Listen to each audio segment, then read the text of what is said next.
Bonjour! Alors, comme on l'a vu, hein, récemment, par rapport aux émeutes, hein, ça se retourne pas mal sur les parents, hein, notamment avec, Emmanuel Macron qui a décidé de faire payer les parents pour, leurs enfants, qui sont délinquants, ce que je trouve personnellement tout à fait normal.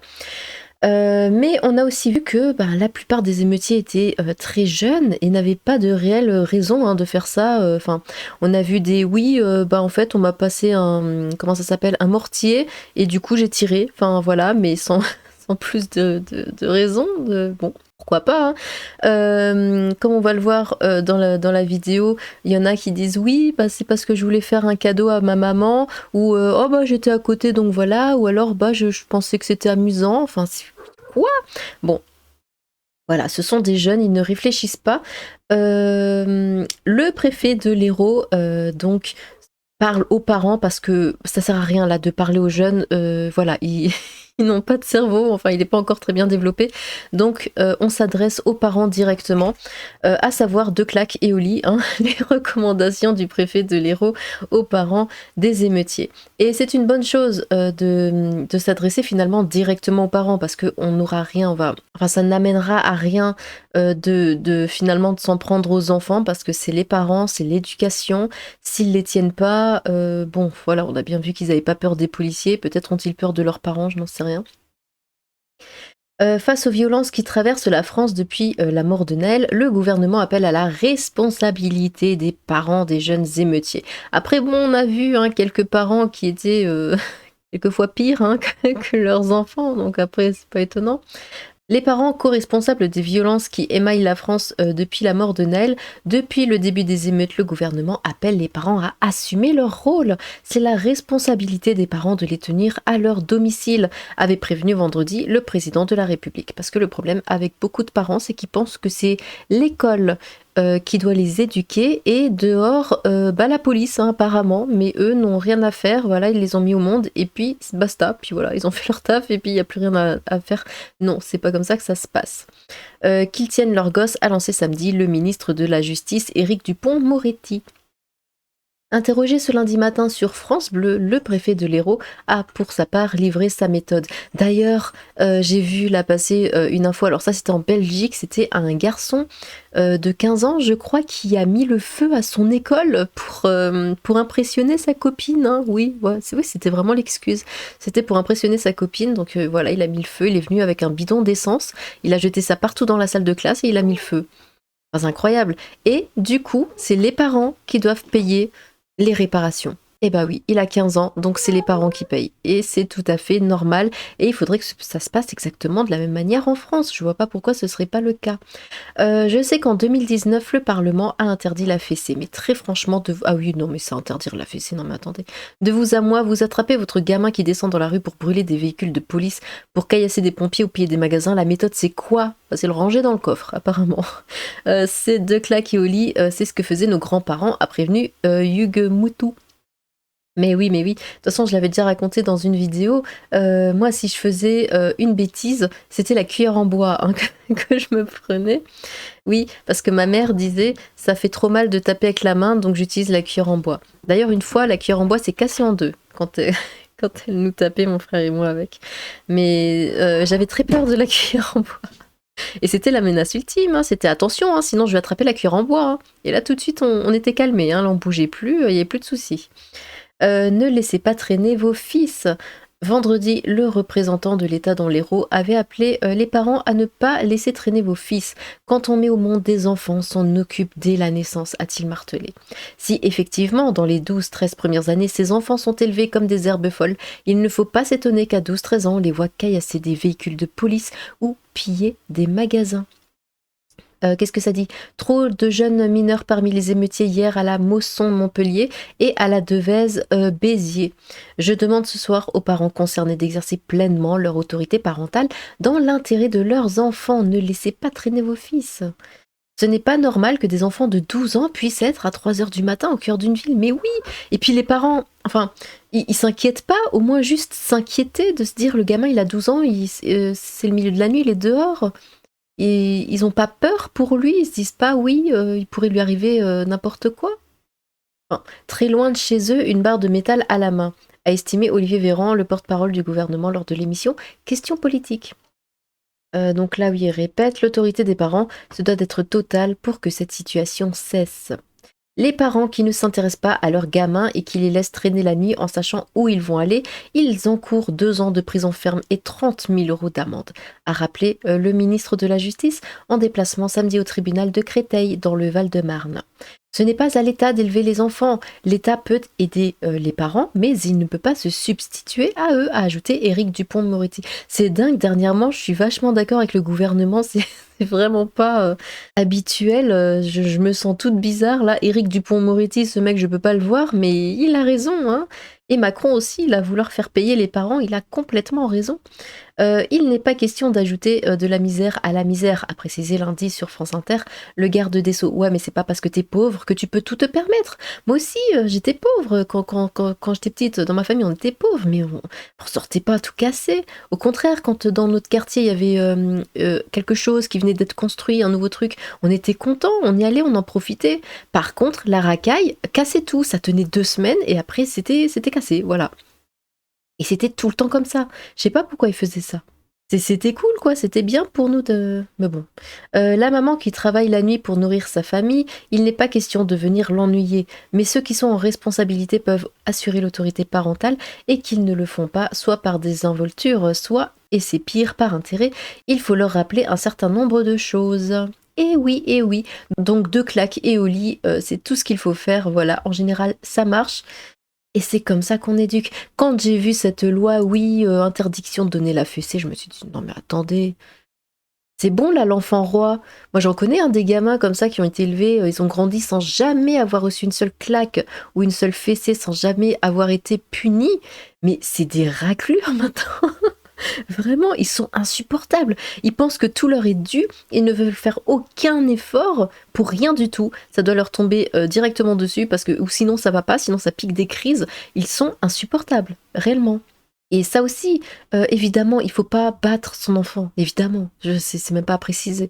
Il faut pas le battre. Il faut pas abuser non plus sur les punitions corporelles. Voilà, une fessée, si vraiment ça va trop loin, c'est la fessée. De toute façon, ça c'était toujours la menace, hein. Attention, je compte jusqu'à 3, à 3 t'as la fessée, bon voilà. Mais faut pas que ce soit non plus trop récurrent, mais un petit peu quand même. Parce que sinon, le gamin, il pense qu'il peut tout faire et voilà, qu'il y a pas de punition derrière ou quoi, et ça va pas. J'habite à côté, je voulais faire un cadeau à ma mère, oui, voilà, pour les pilleurs, jugés en comparution immédiate des justifications diverses et farfelues.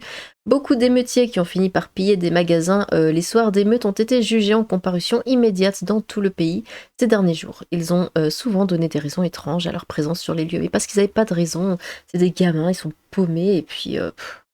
Certains ont plaidé la tentation ou l'effet de groupe. D'autres, plus politisés, ont justifié leur rage par le racisme systémique, pété de rire, de l'État français. Il n'y a aucun racisme systémique en France.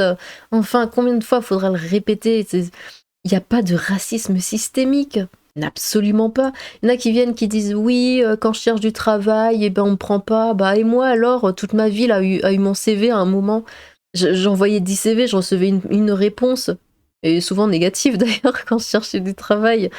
Ça aussi c'était du racisme systémique, c'est parce que je suis blanche, c'est ça? Et des appartements quand j'en cherchais, mais combien de fois je téléphonais partout, je visitais des appartements et puis après c'était non, non, non, machin, on demande 36 000 garants, enfin tout ça à chaque fois, tout le temps.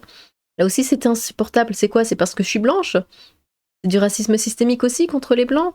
Enfin ça n'a aucun sens. Il n'y a pas de racisme systémique en France, faut arrêter avec ça. Ou les brimades incessantes de la police depuis notre jeunesse, oui, faut se demander pourquoi. Hein. Cependant, pour beaucoup d'émeutiers qui ont fini par piller des magasins les soirs d'émeutes, jugés en comparution immédiate depuis quelques jours, les raisons avancées sont carrément farfelues. À Grenoble, par exemple, quelques prévenus ont tenté de justifier leur présence en centre-ville par une participation à une marche silencieuse en hommage au jeune Naël, qui aurait ensuite dérivé vers du pillage opportuniste. Mais comme d'habitude, de toute façon, à chaque fois qu'il y a une manifestation, ça peut être sur n'importe quel thème, hein, vraiment, il y en a toujours qui viennent pour casser, pour piller, toujours. Donc là, je vois pas pourquoi ça aurait fait exception, hein. Dès 20 h, on n'est plus sur une manifestation de soutien, on est d'accord. Pourquoi être resté après? Il y a besoin d'une cagoule pour rendre hommage? A alors questionné la présidente du tribunal. Oui, question pertinente. À Lyon, la plupart des prévenus ont été condamnés à des peines de prison de 3 à 6 mois. À Strasbourg aussi, les comparutions immédiates ont donné lieu à des déclarations quelque peu erratiques, voire comiques, comme cet homme de 26 ans qui a annoncé que les trams étaient à l'arrêt pour justifier son passage express dans un magasin Zara dont les vitrines venaient d'être vandalisées pour se servir. What? Ouais, les trams étaient à l'arrêt et du coup, bah, j'ai volé dans un magasin. D'accord. Ok, pourquoi pas. Ouais, ils ont cassé des vitrines et tout, là, chez moi, à Strasbourg. Ils ont pillé une voiture de police aussi. Du coup, le centre commercial était fermé. D'autres magasins ont fermé aussi, histoire d'eux. Ils ont tout cassé comment ça s'appelle, l'Apple Store. L'Apple Store, il est sur la grande place, en fait, de Strasbourg, à la place Kléber. C'est une très jolie place avec des beaux bâtiments. L'Apple Store est dans un beau bâtiment. Ils ont tout cassé, ils s'en fichent. Ça m'a fait tellement de peine de voir ça, parce que Strasbourg, moi j'adore ma ville, elle est magnifique. Et ils viennent, ils cassent tout, ils pillent. Enfin, c'était tellement triste. Même chose au tribunal de Nanterre, c'était davantage de la curiosité. Mal placé, dit cette prévenue, je suis descendue, on m'a donné un mortier, voilà, normal. À bon d'un autre pilleur, j'aurais simplement dû rester chez moi près de ma mère avant cette autre personne. Oui. Je voulais aller voir. Morceau choisi à Marseille, dans les Bouches-du-Rhône, où un tourbillon judiciaire inédit s'est emparé de la ville depuis plusieurs jours, et alors que le calme semble être revenu en ville, je voulais faire un cadeau à ma mère, à ma sœur et à ma petite copine, résume Lounis dans la Provence. J'ai été bête, je me suis laissée engrainer par le groupe. Non mais tu crois que les gens veulent des cadeaux volés? Tiens, je t'ai volé ça. Oh merci, c'est trop gentil. Enfin, non, bien sûr que non. J'ai vu ce qui se passait sur les réseaux, je voulais aller voir. J'habite à côté, je passais dans la rue et j'ai trouvé des habits par terre, je me suis servie.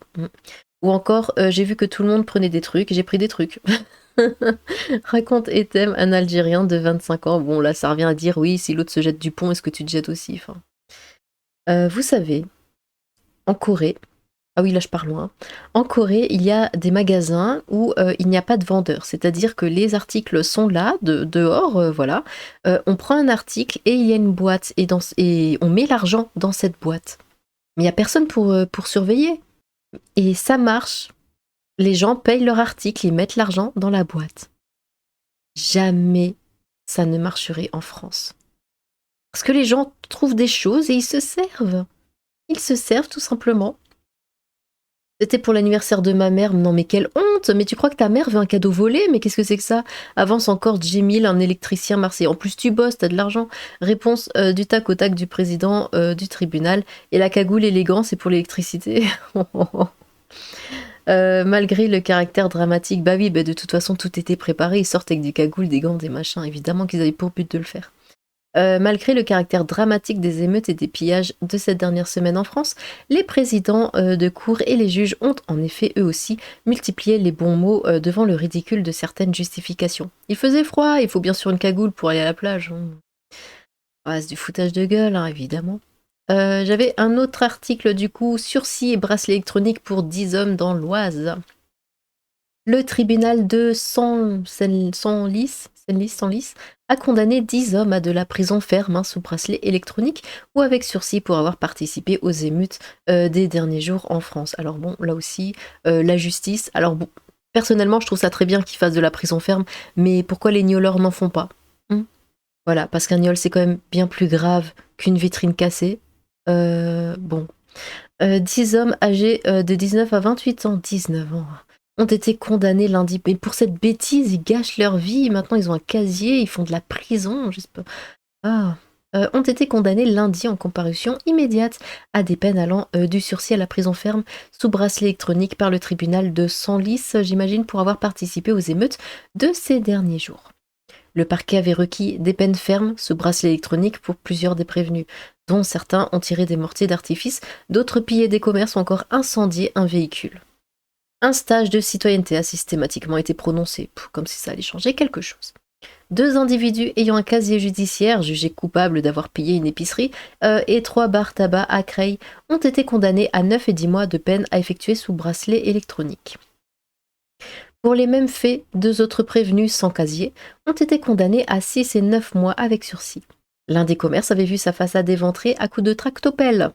Me retrouver en prison était un vrai choc. Ouais, je sais pas, je casse tout, je fous le feu, j'agresse tout le monde et puis je suis en prison, c'est dingue. A expliqué un étudiant en licence inconnu de la police qui avait participé au pillage. Bah voilà, tu gâches ta vie pour des bêtises. C'était pour s'amuser. Non, mais si tu veux t'amuser, faire Monopoly, enfin, ça c'est pas drôle. Un jeune de 19 ans a, quant à lui, été condamné à 15 mois avec sursis, assorti d'un sursis probatoire de 24 mois pour avoir tiré un mortier sur des gendarmes. Ah ouais, c'est l'éclate, hein. C'est super drôle de tirer des mortiers sur des gens. À Pont-Sainte-Maxence, oui, parce que ça reste des êtres humains, les gendarmes, hein. Déjà condamné par le tribunal des enfants pour avoir menacé de mort les forces de l'ordre, hein, rien que ça. Il a assuré: je voulais attirer la police, c'était pour s'amuser, lol. Mon avocat a plaidé l'immaturité. Ah oui, bah là, c'est plus de l'immaturité à ce niveau-là. C'est une bombe à retardement, a estimé de son côté le procureur Michel Mazard en constatant le détachement du jeune homme. 2 autres prévenus ont été condamnés à 12 mois de prison avec sursis pour avoir incendié un véhicule à Creil. D'ailleurs, cet homme qui avait eu son véhicule retourné, vous savez, il avait été filmé, il avait dit: oh là là, mais moi je dois bosser, comment je vais faire? Il a eu 14 000 € de dons. Ça, c'est beau. Ça, c'est bien. Même si normalement, ça aurait pas dû. Bon, voilà, on n'aurait pas dû déjà retourner sa voiture, hein, de base, on est d'accord. Mais ça, voilà, c'était. J'ai trouvé ça beau. Par contre, je m'égare encore un petit peu, mais les dons, c'est vrai que les dons sont imposés à 60%. Ça veut dire que la famille du policier, là, son don, bah, c'était quoi? C'était 1,6 million, 1,6 million. Ils ne toucheront que 60%. Non, non, pardon, c'est imposé à 60%, donc ils ne toucheront que 40% de cette somme. C'est du vol. Ce niveau-là, c'est du vol. Alors, je me suis un petit peu renseignée. Ils disent que c'est pas systématique que ce soit 60%, hein, imposable. C'est le cas seulement pour les gros dons.